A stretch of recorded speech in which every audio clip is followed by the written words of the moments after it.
Welcome to Photoactive, a podcast about photography and technology. I'm Kirk McElhearn. And I'm Jeff Carlson. You can find show notes, including any photos we discuss in this episode, at photoactive.co. That's photoactive.co. Today, we're very happy to welcome Joe McNally, who describes himself as a working photographer. Joe has a new book out called The Real Deal, covering most of his career. Joe is joining us from Connecticut. Thank you for joining us, Joe. Well, thank you guys for having me. Appreciate it. So when I got the book, I looked at it, and I looked at the first few photos, and this is my teenage years. I grew up in Queens, New York. In 1976, I graduated high school, and that's when you got to New York, working for the Daily News. And I'm thinking back, remember those brochures about Fear City back then? You remember how dilapidated everything was? And you were at the Daily News, and we were living the Summer of Sam in 1977. Tell us what it was like back then.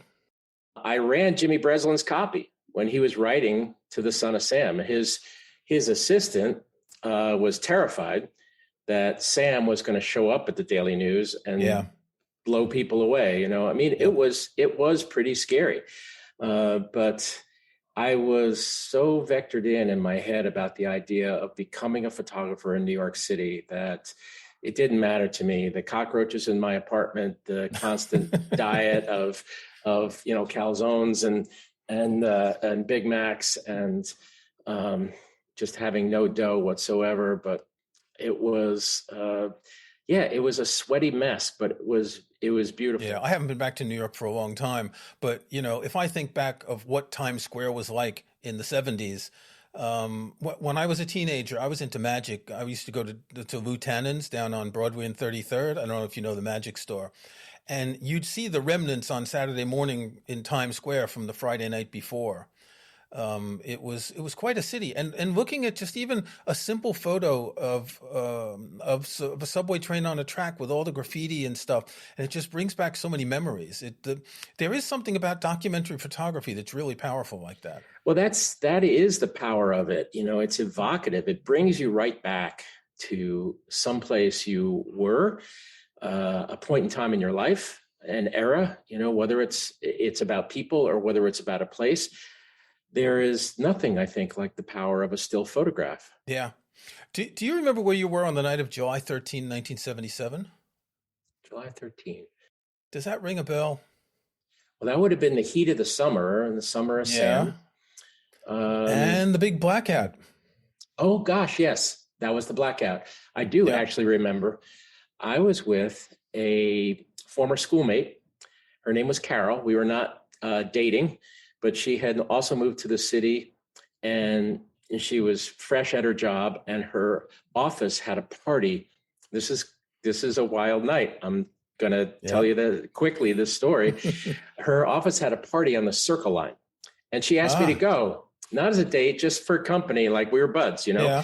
And so I went out, and we're in the harbor, and we look at the city, and it's oscillating in terms of brightness. It's going brown and then bright. And then by the time we pulled back in on West 42nd Street of all places, which is where the dock of the Circle Line is, the city was black. It was out. And I walked her straight down 42nd Street in the middle of 42nd Street. Cause 8th Avenue at that time on 42nd, or after you crossed 8th and headed towards Times Square, it was crazy. I mean, porn theaters and drugs. Everywhere. And of course the air conditioning's out. So all the folks who lived in those theaters, the raincoat men, the gropers, they were all out on the street, and she was terrified. So I just hooked arms with her, and we walked straight down to the east side. And then we walked all the way up to her apartment. She lived someplace up in Yorktown or in the Upper East Side. Yeah. It was amazing. Surreal. Of course, I was relaxing, and I did not have a camera with me. I couldn't get home, and that was that. That's a shame. Yeah, it was a crazy summer between that, Son of Sam, the Yankees, all of that was really crazy. So you went to New York, you wanted to be a photographer, but you went in the back door and you got a job as a copy boy at the Daily News, which do they still call it the picture newspaper? Because that's what they called it back in the day. No, they don't. They took there was a stylized 4x5 camera symbol on Yeah. the front page, and underneath was New York's picture newspaper. That's all gone. Yeah. So how did you eventually become a photographer? I got fired. Oh, that's a good way to get a job. Yeah. I was hoping for a staff position at the Daily News. That never happened. I moved from copy boy into what they call the studio, and I became a studio apprentice. In the union system, you weren't a man until you went out on the street as a photographer. You were a boy. You Right. were a copy boy, and then as an apprentice, you were considered a boy. So, I was captioning and processing, running film through Versamats, this and that, doing whatever odd jobs, and it was photo related. So I had the sense I was getting closer. But then there was a big strike, and the paper hit the skids. And after that strike, which was very fortuitous for me because I signed on and became a staff photographer at a little known strike paper called the City News. And that was the photo department was run by Danny Farrell, who was a tremendous mentor to me. And all of a sudden it was very heady for me because I was shooting for this newspaper. I was getting front pages. I was shooting for the UPI. And then I had to go back into the studio. And then they said, we are eliminating the jobs in the studio. You have to go back to being a copy boy. And I was like, I'm out of here. So I hit Yeah. the streets and I started to string for the New York Times, the AP, the UPI, Philadelphia Inquirer. Not much money was changing hands, but if you did enough of those jobs, you could make it.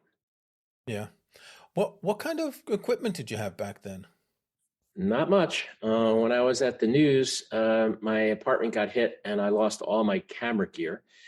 The guys in the studio passed the hat and I got $500 and I bought a Leica M4 Oh, and a okay. 35 millimeter lens, no meter. Okay. Jimmy Yep. McGrath, God bless him. He died way too young. Wonderful photographer at the news, close friend. He would order.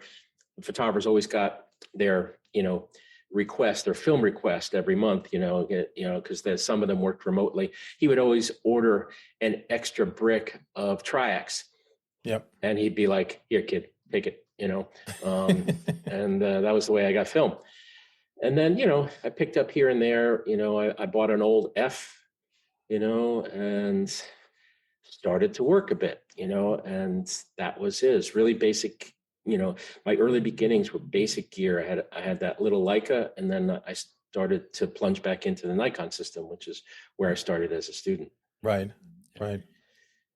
So one of the things that I love about the book is not just the story of how you started, but just the story of adversity during those days, that you didn't sort of walk in with a high stature. You were very much on the ground and making mistakes. And it sounds like, especially, with the limited gear, you just had to go out and find whatever you needed to shoot. What was that like in terms of, I don't want to sound too highfalutin like growing as a photographer, but how much of it was just building craft and just survival because you needed to hit X number of photos per week in order to make sure you could eat that week? It's a process, as you indicate, like anything, you get better as you go, hopefully. I was, as I say, mentored, sometimes quite fiercely. Larry DeSantis at the UPI read me the Riot Act publicly, shamefully, in loud octaves in the middle of the UPI newsroom. Larry actually, I sent in 3 rolls of film, and he was so disappointed that he crushed those rolls into an acetate ball and reassigned another photographer. And so when I came back in to see him, my film was in this crumpled ball on his desk, and he stood up and he threw it at me, hit me in the chest with it, and told me to get out until I learned how to use a flash. And so it was not your human resources didn't exist. Let me put it that way. Yeah. You took your lumps. But thankfully, one of the early lessons I learned coming through newspapers and wire services is to move fast, be tenacious, and survive. I mean, you could do 3 or 4 assignments a day, and that is a great training ground, which sadly is not all that available to young photographers coming up today. Yeah. You have a chapter in the book which is called "How's That for Random?" And you talk about a particular photo that you caught just just right. And there's a pull quote: "A successful random 1/500th of a second occurring in a sea of other hundreds of seconds that failed so miserably opened the gates to a lifetime of pictures." And there is something about that in photography, that one moment that you can capture that just says what you want to say, that just speaks much more than other photos.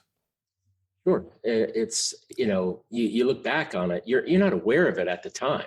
It's like, Yep. yeah, you hand it in and it's like, okay, here's a picture. The picture editor likes it or not, it runs or not, whatever. And then you move on. But upon reflection, and that's a powerful thing about doing a book like this, you realize, man, it could have easily gone the other way. Because Yep. I was in school to be a writer. I was thinking I would be a sports writer. Ah, okay. And the thing is, back then, young people today don't remember how tough it was when you only had 24 or 36 shots on a roll of film, and it took a couple minutes to put a new roll in. You couldn't do burst mode, so you really had to develop that reflex to just catch the right moment. Yeah, there's strategies that were regularly deployed back then that are just no longer needed. Track and field, for instance. I've done a number of Olympics. In film days, you had to, if it was a multi-lap race and you're coming up and you were at, frame 24, 25, do you have enough time as they're going around coming to Yeah. the finish to change a cassette of film? So, or do you live with the remaining 10 or 12 frames that you have?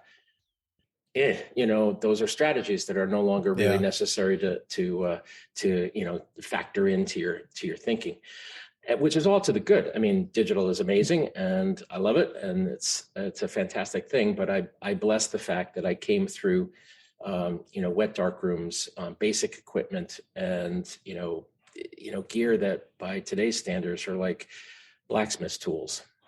Yeah. As a photographer, I'm a mere enthusiast. Like Jeff, I write about photography and other things.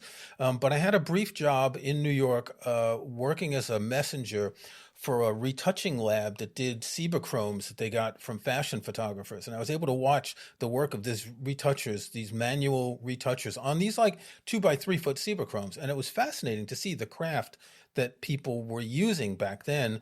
And now it's all computerized, and it's so much different. Not that it's necessarily worse now or better now, but it is different when you see the manual craft and when you learn the manual craft as well. Sure. I became a popular guy at the New York Daily News photo studio because nobody there knew how to spot tone prints. Yep. And Danny Farrell came to me and it was like, what a mess, because the negatives were never cared for really. And he had Yeah. this really wonderful photograph that was just pockmarked like crazy with all sorts of damage. And I said, if you want to give me a shot, I'll see if I can, spot tone that for you. And he goes, "Kid, you got a shot." And I did. I recovered that photograph, and he won a prize with it. Yeah. But those skills, yeah. I have no idea what I was doing to my insides, because you'd be there on the spot tone brush and you'd be dabbing it on your tongue and dabbing Yep. it in the ink and dabbing it on Yep. your tongue, Yeah. and but yeah, those kinds of legends and lore of growing up with a camera in New York, they stick to your ribs. They're Yeah. formative. Yeah. And particularly at that time when you were able to see so much, you do a lot of sports photography. Um, I've always felt that sports photographers are sports photographers and they don't do other kinds of photography. Yet we can see on your wall all the National Geographic covers you've done. You seem to have quite a range of genres. I've tried to be versatile. To me, it was nothing, no particular brilliance or anything like that. It was a question of survival. If an assignment came in, can I do that? Yeah. Can I use a flash? Yeah. Can I shoot a ball game? Yeah. I don't, let me be clear. I don't shoot sports the way real sports photographers shoot. I mean, guys like Al Bello or Donald Morale and people like that. I mean, those guys are on another planet. They're so excellent. I would consider myself a dabbler in sports photography. A lot of the work I did for Sports Illustrated was controlled work, where you would set up a scene and then Yeah. have action occur under strobe lit conditions for more of an illustrative photograph, Right. that type of thing. Yeah. But yeah, I mean, versatility, again, is an oft overlooked component of survival as a photographer. One of the things that strikes me about the book, especially related to the sports, is a lot of the side work you did, like when you were at the Olympics and you went to the favelas in Rio and having a fixer, actually a pair of fixers in that story, and just getting to a lot of different areas to get the flavor of the situation or the scene. Were those assignments just like, hey, Joe, we need you to go get the flavor of this city, go? Or how much of that was also editorial direction saying, we would really like you to go shoot some of the people who live in this area? What's that balance between sort of openness and direct assignment? Good question. Um, the flavor of Rio, the specific thing that you mentioned there, was an idea that I conjured prior to the Olympics with the gentleman who was the photo editor at Sports Illustrated and brought me on board for the Rio Games, who right before the Rio Games got fired. Oh. And, welcome to magazines. And I still had a credential, and they said, well, you might as well go. And so I started doing portraiture and work in and around Rio. And kind of sort of what happened, I think, was that, editors in New York were like, looking at some of this stuff and are like, this isn't Michael Phelps, send him, And so I went back into the games and I just started, I let that aspect of it go. And I went back into the games and I started shooting, the events and being assigned at that point, like you've got wrestling today, you've got X today, et cetera. So, but I do, I'm always curious at what's going on off stage, if you will. Sporting events are wonderful. And, there's no comparing it being there at the finish line when Usain Bolt wins or something like that.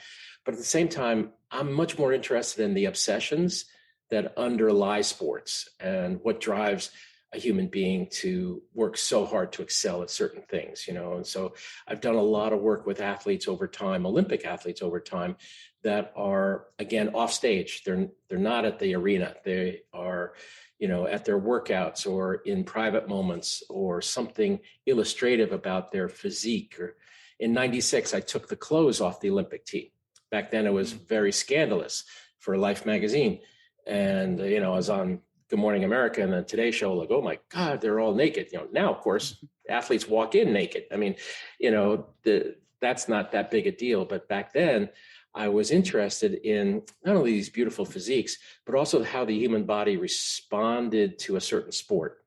Like Cliff Bayer, the American fencer, I photographed him flexing his foil over his head. I shot him from the back. And his right arm, his fencing arm, is literally twice the size of his left arm. Those things happen. I'm looking at one photo that I find really interesting. You were assigned to do a photo for People magazine, is it? Let me just make sure. The Joyce Carol Oates, was that People? Actually, that was for a magazine that ended up never getting published. It was for a magazine pilot called Quality Magazine that Time Inc. back in the day had kind of a magazine lab where they would try things. Yeah.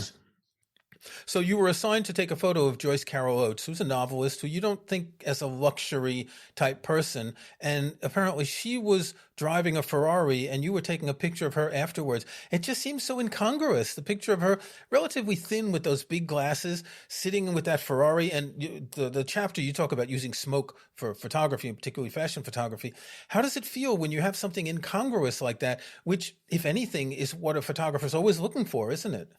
Yeah, incongruous is great as far as I'm concerned. Juxtaposition, wonderful. What's a ballerina doing on the edge of a cliff?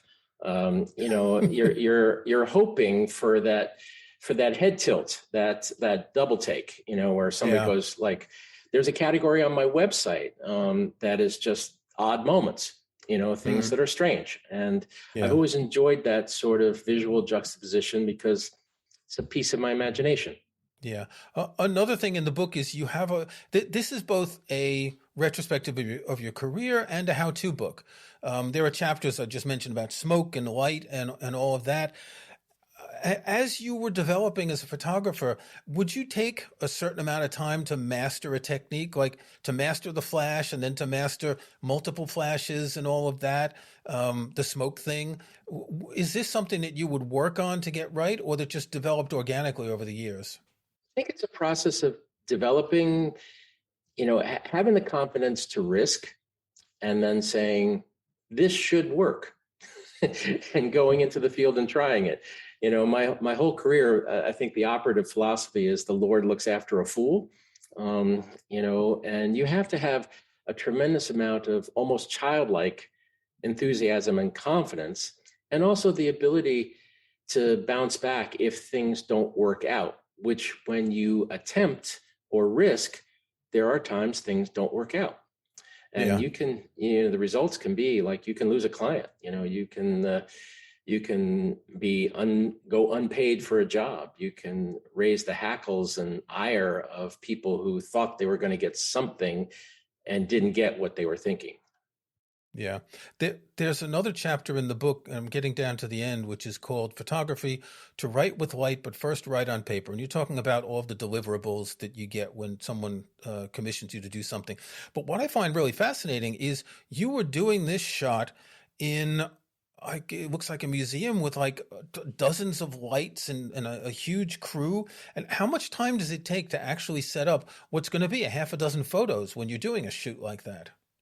Yeah, that was a all week on location, and of course, A whole week for that. Yeah. yes.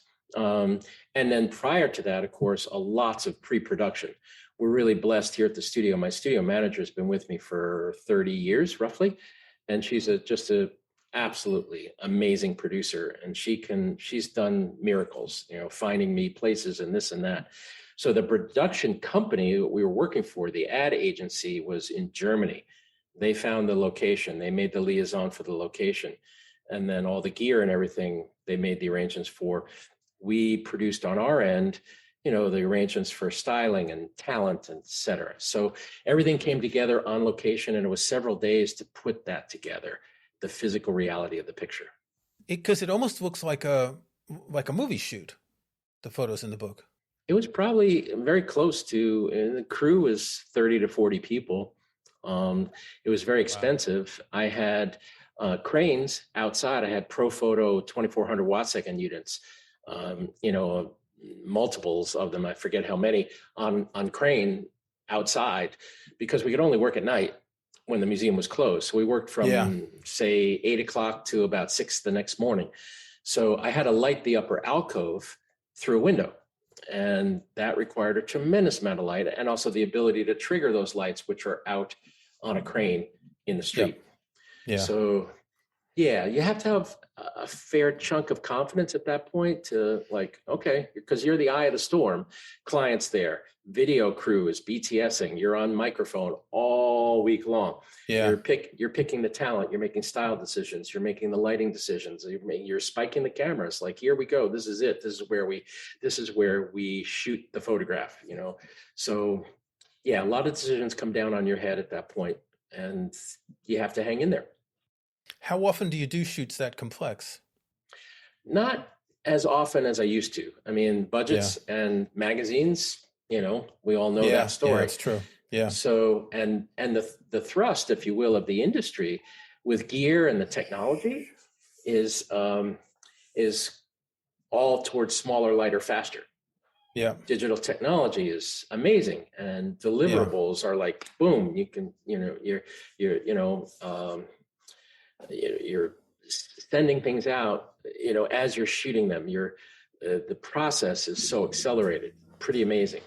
So yeah, that is, I don't want to say that big production work is a thing of the past. It still happens at the upper echelons of the ad agencies, et cetera. Yeah, fashion. Yeah. A lot of stuff, though, is done CG. There's a tremendous amount of CG going on. The physical reality of doing big production work when I was growing up, shooting for, Sports Illustrated or National Geographic or Life, was that you had to physically work it out, Yeah. Sometimes that would take days. Okay, so one other project that is totally different is Faces of Ground Zero. You did a number of photos of, was it emergency workers, first responders and all that after 9/11. And Wikipedia tells me that you did this with something called Mobi-C, the world's largest one-of-a-kind instant camera. And you made 9 foot by 4 foot framed images. How big is a camera that makes 9 by 4 feet, 36 square foot images?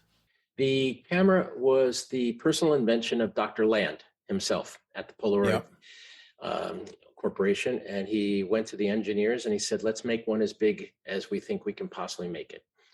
And they did. And there was only one. It's been disassembled now. I'm not even sure where it is. But it was sometimes called the 40 by 80 because that would be the actual paper size. Right. So 40-inch by 80-inch, yeah. It would come off the rolls at the Polaroid company in 40-inch widths. And so it was a life-size camera, vertically oriented. So when a firefighter or a cop or an EMT person would step in front of it, if they were, 5'6", they were 5'6" in the picture. Yeah. So they were life-size. It was life-size, yeah. And given the grainless nature of Polaroid and the kind of beautiful pigment of it, it really has a kinship with the real person. It's an emotional, and confronting them is a pretty emotional experience. Yeah. Yeah, that must have been an interesting project. Okay, Joe, thank you very much. I'll remind our listeners, the book is called The Real Deal by Joe McNally at Rocky Nook. I believe we have a couple of copies to give away. So if you have subscribed to our newsletter on photoactive.co, you are automatically entered into the draw being Jeff asking Siri to pick a couple of random numbers. You can order Joe's book now at rockynook.com. We'll also have a link in the show notes. Use the code JOE22, JOE22, to get 40% off the book when ordering from Rocky Nook. So, Joe, thank you very much for spending time with us today. Thank you guys for having me. It was a fun chat, and I appreciate it very much. Okay, Jeff, time for our snapshots. What have you got? My snapshot is yet another Apple thing that I bought recently and found to be surprisingly useful. So I have an iPad Pro, and after a lot of hemming and hawing, I finally bought a keyboard for it. I bought the Magic Keyboard, the one that is suspended and is magnetic and has really good keys and a trackpad.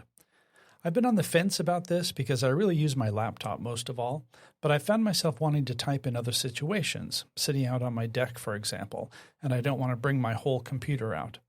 It's not inexpensive. It's about $300, and I managed to knock that down by having some store credit and etc. But it's really well made, responsive, and I found it to be really helpful. Yep. I have one of those keyboards as well for my 11-inch iPad Pro. I don't use it a lot, but I do like it. I think it's an interesting way to work with an iPad. Yes, definitely. Kirk, what do you have this week? Well, I have a snapshot that I'm not going to buy, but I want to talk about because it's got some interesting new features. I'm sure you saw that Leica just released the new M11 camera. And it's 7,500 pounds, $9,000, whatever. I'm not buying it. I've already got one Leica. That's enough. But there are some interesting features that I wanted to talk about, and I'm hoping that these are going to trickle down into other cameras. It has a 60 megapixel sensor, but you have 3 options for raw resolution. You can shoot photos in 60 megapixels, 36 megapixels, or 18 megapixels. Now, this uses something called pixel binning, which kind of combines pixels. So it's using the whole sensor. It's not cropping. And why would you want to do this? You think, well, I've got 60 megapixels. Why would I want to use less?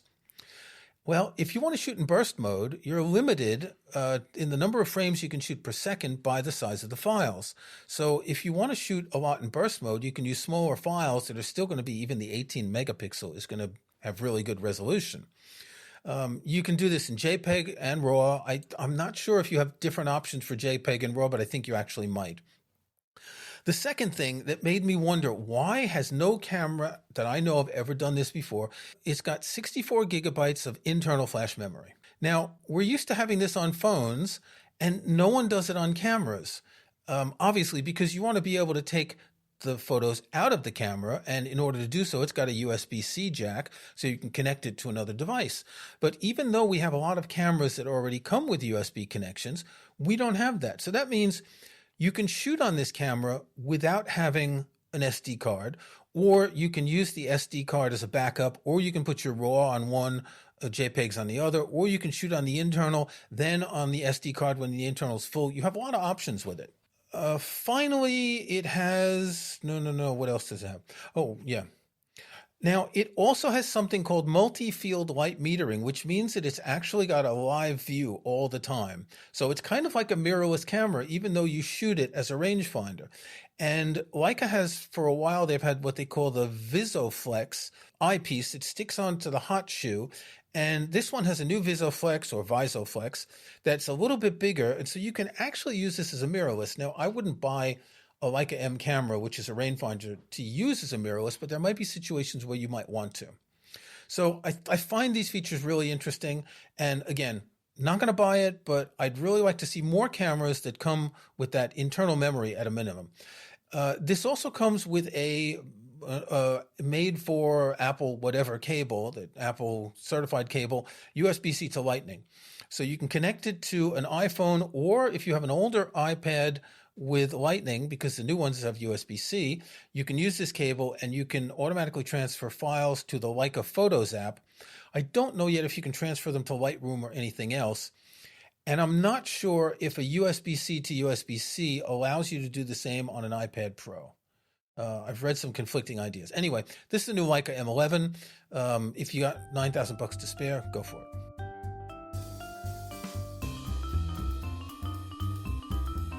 Thanks for listening to Photoactive. You can find show notes, including any photos we discuss in this episode, at photoactive.co. That's photoactive.co. We couldn't afford the M. You can join our Facebook group at facebook.com/groups/photoactivecast. That's photoactivecast in one word. You can subscribe to Photoactive in your favorite podcast app or on Apple Podcasts. See the links on our website. And think about leaving us a rating or review in iTunes or in your podcast app.